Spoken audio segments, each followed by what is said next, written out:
Darajje maal hadda oolmaan keenya maal fakkaata? Eessa geenya?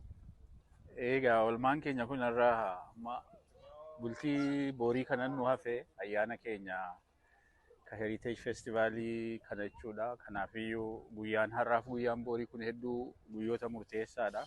Keessumaa kaleessaa kaasee. Egaa har'a waa hedduu dalagaa turre. Walumaa gala daassoo yookiin immoo godoo keenya kanallee miidhagfataa turre kun akka kanaatti ijoollee keenya warra kanarratti hojjetu garee ijaarsa daassoo yookiin godoodhaa fi akkasumas kunoo steejii keenya jechuudha. Inni kunis waan tokko ture waan irratti oolle keessa akkasumas waan adda addaa meeshaalee waan nyaataa keenya bilcheessuudhaaf ta'u nyaata aadaa kunoo hin argitaa kichinii bakka itti wanta adda addaa qophaa'u nyaanni aadaa isa kanaa kun asitti isas qopheessaa turre yookiin immoo turanii jechuudha ijoolleen keenyas walumaani. Egaa waan bibbitamus bibbitamaa jira akkasumas egaa guyyaa immoo jara warra Heritage Festivaalii keenya wajjin as warra dhimma kana nu hayyame maaltu hanqataa maaltu hir'ataa ka jedhu walumaa galan keenya qofa otoo hin ta'in dirree kanarra kan jiru hundumtuu konsernii yookiin gaaffii qabuu fi yaada qabuu guyyoota lamaan kana keessatti waan isaa guutu waan jalaa hir'ate waan isaan irraa eegamu gaggaafataa turre walgahii bal'aa irra turame quba qabdaa. Isa kana keessatti hirmaataa turre egaa achittis wantoota hir'atan hundumaa har'aaf kan boorii akka guutu isa kanarratti hojjetaa turre akkasumas karaa biraa waan ijoollee keenya qophii aadaadhaaf qophaa'aa jiran isaan wajjinis sagantaa laalchisee waan tokko hojjetaa wal mari'ataa isaanis amma shaakalarra jiru garee isaan geggeessan waliin akkasumas warri uffata aadaas gareen sun hojiirra jiru warri nyaataas akkasuma iddootti nyaanni hojjetamu bakka sanatti akka gareetti achi jiru isaanis akkuma kanatti to'ataa ilaalaa waan isaan irraa irrattis gugguutama wallegaa walumaa gala hawaasni keenya hedduminaan hojiirra jiru jechuudha. Kanaafiyyuu baay'ee nama gammachiisa hamileen hirmaattota hawaasa keenyaa keessumaa warri kunoo bifa adda addaan garee 11 olitti ijaaramee hojjetaa jira jechuudha. Hundumtuu akka gaariitti itti jira. Kanaafuu almost guyyaa borii nu hafee guyyaa borii meeshaa keenya naqachuudha. Qophoofnee gaafa saftii yookiin saatirdeey immoo ganamaanii qixxaan hojiitti seenama. Galgala borii immoo hawaasa keenyaaf jechuudha qophii baniinsaa qabna. Keessumoota bakka adda addaarraa dhufanii baga nagaan dhuftanii anaa dhufuu qabna. Sagantaa galgala yeroo gabaabduudhaaf jechuudha. Akka kanaatti sunis qabamee jira. Oolmaan boorii oolmaa murteessituudha. Oolmaa ijoodha jechuudha hundumaarra. Walumaa gala abbaa macca kana fakkaata isaa hafe immoo ati itti nu guuti. Bareedaadha. Really warri guyyaa guutuu as ooltan hedduu galatooma ani amma dalagaarraan bahee dhufe. Qodaan kichinii already install godhamee dhumaa jira. Erga ganama dhufanii irra jiranii gartuun obbo Taarikuudhaan gaggeeffamu. Kunoo asii gartuun kaan asxaa keenya nu fannisanii akka gaariitti bareechanii nu hidhuu jiranii. Wanti hariin meeshaan bitamu ammallee bitamee dhufuutti jira. Warri deliver godhullee warri reentaalii ammallee waan nu hanqate ilaallee deliver nu gochuutti jiranii bisaanuu kappi godhamaa jira. Wanta ni godhamaa uummata keenyaaf an ergaa qaba. Boru namni lafa jirtan horiin asitti kottaa. Boru inspekshinii jira. Albertaa Helziin bora dhufa. Waan nurraa barbaadamu hunda guutannee bor yeroo sa'aatii isaan inspekshiiniidhaan dhufan wantariin wal qixxaatee jiraachuufii qaba. Kanaafuu namni lafa jirtan lafa jiraachuu isin barbaachisu ofii fudhadhaa yeroo keessan isa maatiidhaaf maaliif lafa keessan irraa fudhaatiyyuu bor ganama dachittiiwwan jallisiitiif irrisii kan Oromooti kottaa asitti nu argamaa jira uummata keenya tokko lama bor galgala qophii risepshinii kan Oromoo qabu. Kani Heriteejiin ofishaalii Saatirdeey ganama jalqaba. Kan Oromoo bor galgala jalqaba. Bor galgala indoor galma kireeffanneera.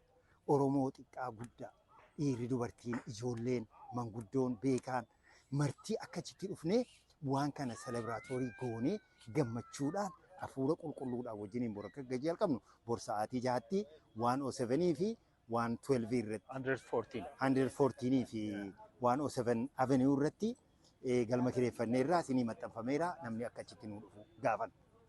Ani hangama kootiin kan dhaamsa dhumaanis waliin gabaabsee dabarsu dhaamsi kun dhaamsa ijoodha.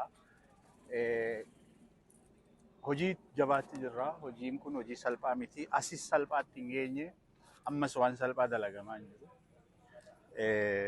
Isa kana keessa akkuma hojiin kun jiru mirqaannis jira, gammachuunis jira. Waan salphaa miti waan ta'eef Oromoodhaafi. Egaa mirqaana kana keessa akkuma fira qabnus akkuma kana masaanuunis jiraachuu waan danda'uuf guyyoota 3 fuuldura keenya keessumaa saftii alaada dhaaf hojjedure yookiin immoo sanbata xinnaa sanbata guddaadhaaf dafinoo Saturday, Sunday, Monday guyyaa dhimma sanaa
الشمال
Ajaa'iba!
Festival.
Ajaiba.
haadhatia